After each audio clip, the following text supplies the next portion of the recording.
So Skiffle and GarageBand, are they compatible? Well, of course they are. GarageBand is a great audio recorder. It's got its own internal sounds. You can do any style of music you want on it.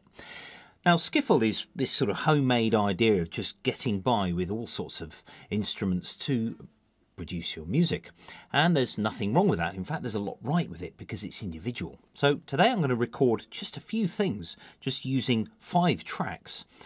That's it, 5. There's 32 on GarageBand, but do you need all of them? Well, not always, and I shall demonstrate.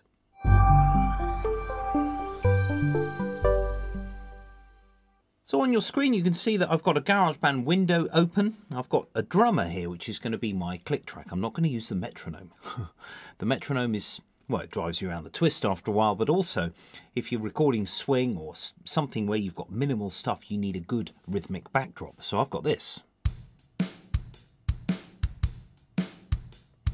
Swing drum beat. Now I'm going to be using headphones for all of this because I've got a snare drum.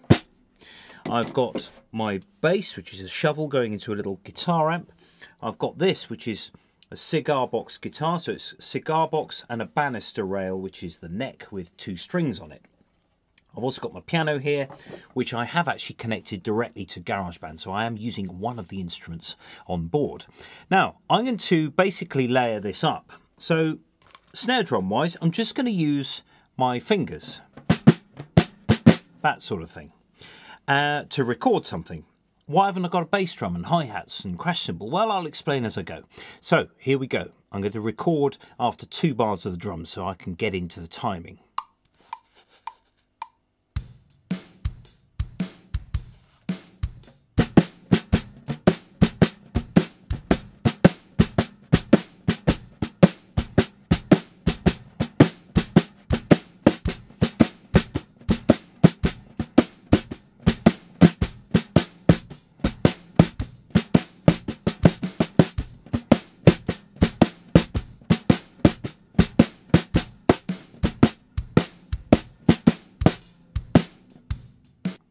So that's a 12-bar blues in terms of snare drum. So I've just used occasionally fingers just to get the sort of more complex thing. So I'm trying to get sort of light and shade and complex and simple in the same thing there. Now you can see that I've recorded this.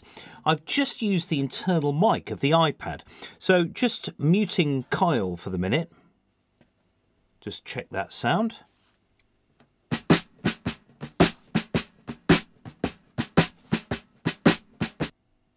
Fine, nothing wrong with that. Reinstate Kyle, and this time I'm going to record a bit of bass. So I've got my little guitar amp. It's just playing into the mic of the iPad. Okay, so let's see about recording that.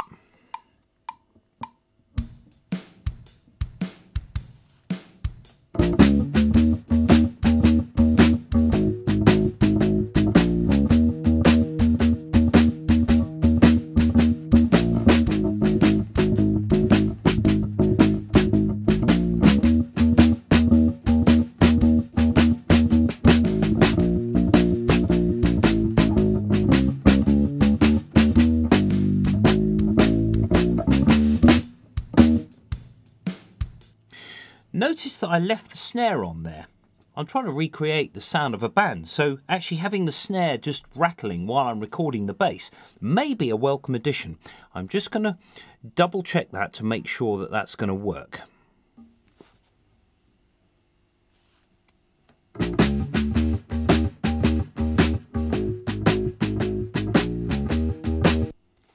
Fine. That's absolutely fine. Now you can, of course, you know, if you want to get rid of some of that snare rattle, because it's a bass instrument, you could turn the treble down, thereby reducing that snare rattle. So I'm getting proper sort of old school with recording techniques here, but actually the front end is what's important. You know, if you've got something that is something that's reasonably good in the first place, it means that things like mixing are going to be much easier to do. So I'm going to record a bit of slide guitar now over this.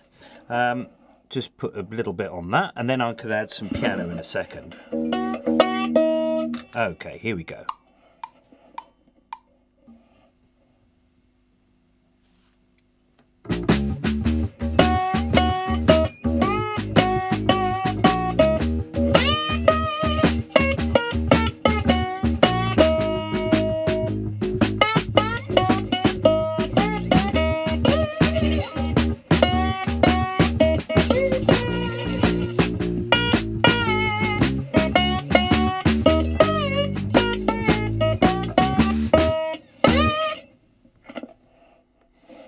Okay, now, obviously a cigar box guitar, it's not going to be the nicest thing to handle in terms of things like handling noise, but it is what it is. Now, I'm going to just go on and record the piano.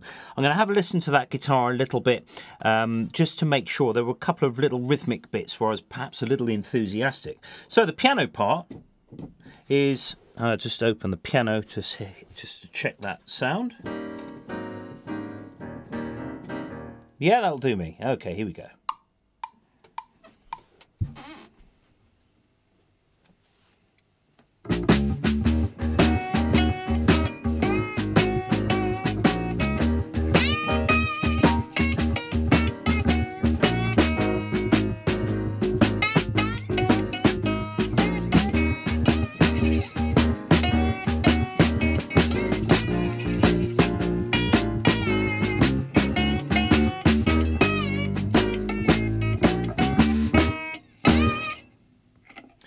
It's tempting at this stage to quantize that piano, but I'm not going to do that because I want to play to my own rhythm. I don't really want to play to the internal rhythm of the iPad. Lastly, we've got some vocals. Now I'm just going to sing in front of the iPad and just see what happens. Don't know.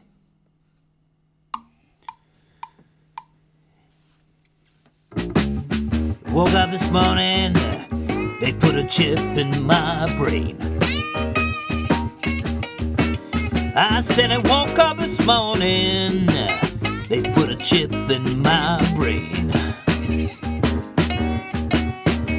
Now that 5G is roaming, gonna drive me insane. Yes, yes it is, baby. Yes, alright. Okay, so just playing this back now. Now when I'm mixing, I'm going to go onto speakers for this. It's always tempting to stay on headphones, but actually, you just got to check the sounds. Now, I have a sneaking suspicion that that bass is going to need more low end, for example. So let's just play it through, see what happens. Woke up this morning, they put a chip in my brain. I said I woke up this morning, they put a chip in my brain. 5G is roaming, gonna drive me insane. Yes, yes it is, baby. Yes, alright. Okay, there's an example of how to just minimize the number of tracks. Now, just looking at the instrument list here, we've got the snare drum. That's dealing with a lot of the top end. It's like almost dee, dee, dee, dee, dee on the hi-hats. The bass drum is being played by this in combination with the bass line. That's why I don't need a bass drum with this for this particular style. The guitar adds a little bit of top end, and of course the vocals carry that top line. Then you've got the piano, which is basically taking care of your mid-range. So you've got all of your frequency basses kind of covered here. So if I just go back to here. Woke up this morning, they put a chip in my brain. I said I woke up this morning, they put a chip in my brain. Now that 5G is roaming, gonna drive me insane. Yes, yes it is, baby. Yes, alright. Now, things like the vocals, that reverb, we can adjust the reverb. We can look at the reverb time, we can sort of try and change that a little bit so that it's not so present. We're dealing with something quite old school here, and actually I could probably halve the amount of reverb I've got. Woke up this morning, they put a chip in my brain. Yeah, that'll do me. Now, notice the spill on the headphones that you can hear in the background with the vocals, because I've compressed the vocals because I want them to be at the top in terms of the sort of production. I've just got to be a little bit careful, because if I have a click in place, especially when you're going to the end, when you're at the end of a track, there's all right. I don't really want anything there to sort of spill over. But of course, it's old school music. Kyle, the original drummer. If I play it back with Kyle now, I'm just going to play it back a little bit lower. You can hear that Kyle obviously adds a bit of top end and more complicated rhythm, but when I take him away... Woke up this morning, they put a chip in my brain. Most of that rhythmic impetus is still there because I've divided the work across those instruments. So there's a bit of skiffle blues with GarageBand for iOS. A weird juxtaposition.